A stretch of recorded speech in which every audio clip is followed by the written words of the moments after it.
guys, welcome to my YouTube channel, and I am Hitesh, a kidney transplant recipient and a yoga practitioner. So I underwent the kidney transplant at MEDANTA Hospital in Gurugram on 6th of April 2023. So it's around 2 years since my kidney transplant, and I'm doing quite good.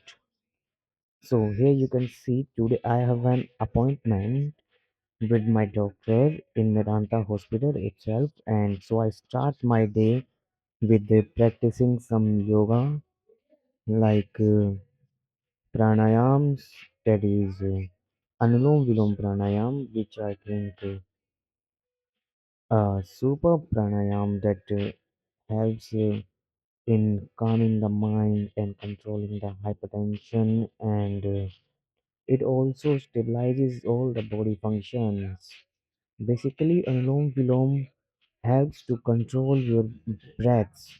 When you control your breaths, you can control anything else from your body in the world, because the one who has the control over their organs and breathing. So that is the a huge thing that to master. If you master such things, then you will excel in your life, not only physically but also mentally too. So, here's the Anulom Vilom Pranayam that you can practice on daily basis.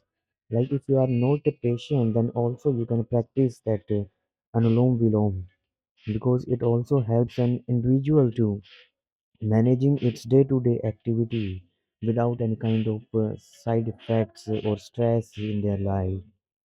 So when you start practicing yoga, your life wholly changed. Your prospectus of thinking, your way of living completely changed from the chaos of daily life nowadays to a very calm and peaceful lifestyle.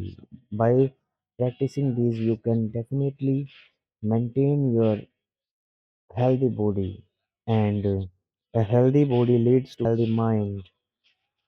When your thinking processes changes, it also eventually progress your body in a positive way.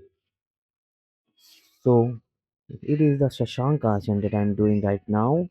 So this is a very profound yoga pose that is mainly done in case of migraine. Particularly, it helps in reducing the migraine and headaches and other kind of stress. It also helps in calming the body, and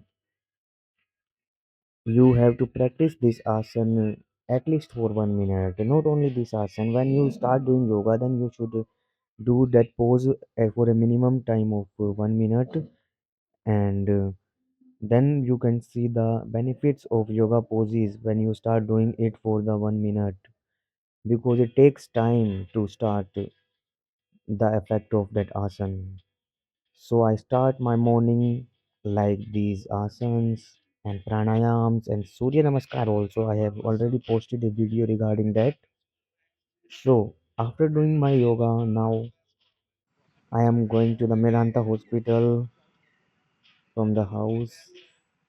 Basically, I am living here in Gurugram right now with my sister's house, and here I have reached the Medanta hospital. I have to give the sample, blood sample, and urine sample here for my routine investigations. Like after transplant, you have to follow up on I am following up right for 2 months. Every 2 months, I have to go for a checkup for some of the routine tests that are like CBC, KFT, random blood sugar, and urine analyses that are the very essential after kidney transplant to continuous monitoring the graft function. Basically, the kidney that is transplanted is known as graft. So the transplanted kidney function. So here now I am waiting for my turn. I have taken the coupon from the counter, and the coupon number is 1552, and now it's the turn of 1550. So for billing, I have to wait for some time. Till then, I have written my patient ID and other necessary test information on the slip itself that I will give to the receptionist there so that he can easily make a bill of it. So after giving the sample, I am going to the 12th floor, that is in the nephrology department of Medanta Hospital for my appointment registration. Basically, I have taken the appointment via phone. So I have reached on the 12th floor in Medanta, that is Kidney and Urology Institute of Medanta. So I have registered myself here for the outpatient department for consultation with Dr. Dinesh Kumar Yadav. Here, my doctor, my nephrologist here is Dr. Dinesh Kumar Yadav. So here's my OPD slip. Like it costs 720 if you are from if you avail any kind of government concession. So now I am going back to the home because it usually takes the 2 to 3 hours for the reports to come. Basically, I can check on the Medanta e-clinic app itself, or they also send a text message when as soon as the report gets ready. So I'll go from here to home for rest and have my lunch here. And after having lunch, I will return for the consultation. So now I'm going to the house again. So I have booked an Uber Moto. So the rider will come in front of the hospital and then I will go in there. So nowadays people are like neglecting their lifestyle and also particularly neglecting their health. So here is the view of Medanta Hospital from front, as you can see. And now I am started my ride towards the home itself. So there are a lot of traffic during the daytime in Gurugram, and I have had my lunch.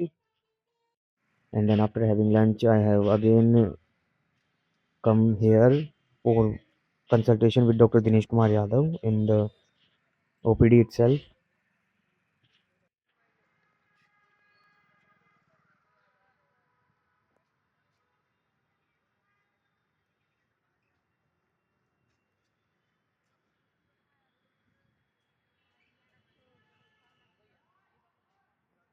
So I have checked my reports and now I'm waiting for my turn here outside the OPD.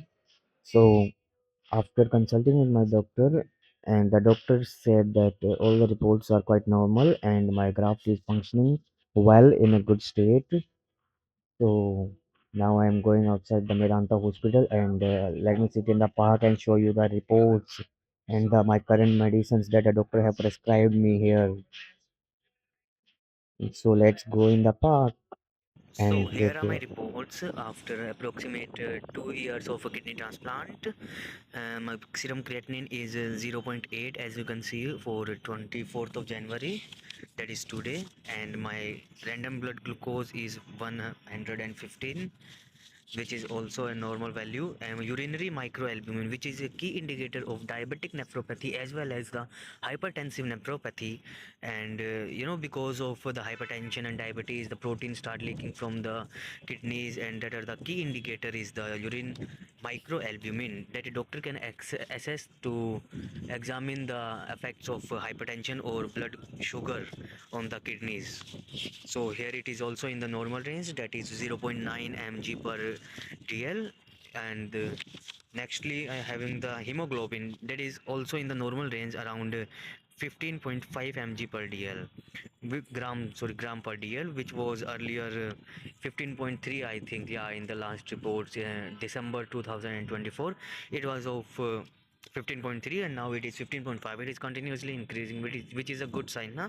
Because there is a kidney which regulates the RBC production in the blood by the erythropoietin hormone, so it is also in normal range. And my current medications are as follows, like Bisalone, that is the 5 mg in breakfast, and tacrolimus dosage is 0.75 as, and zero point 0.5 in the evening and 0.75 in the morning. And Renodept is 360 mg in morning and evening as well. And then I am having the Metlar XR, that is for hypertension, 50 mg morning and evening. So these are my medications, and the doctor advised me for the follow-up after the 2 months, the for creatinine, hemoglobin, and random blood sugar, along with the tacrolimus level, which I will get tested for in December 2024. So I have to check my the tacrolimus level in the coming February. Okay.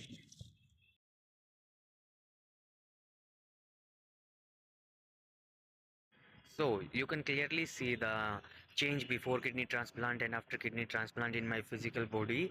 Before kidney transplant, I used to look very slim, very skinny, and very underconfident. Then after kidney transplant, I have recently participated in national transplant games. The photo which you have seen, I am holding the logo of Haryana itself in that games, and looking very healthy. Yeah? Like kidney transplant is totally a life-changing surgery, and the people on dialysis or CKD, I personally suggest them to go for the kidney transplant for a better quality of health and life. Like it's been 2 years after before after a kidney transplant.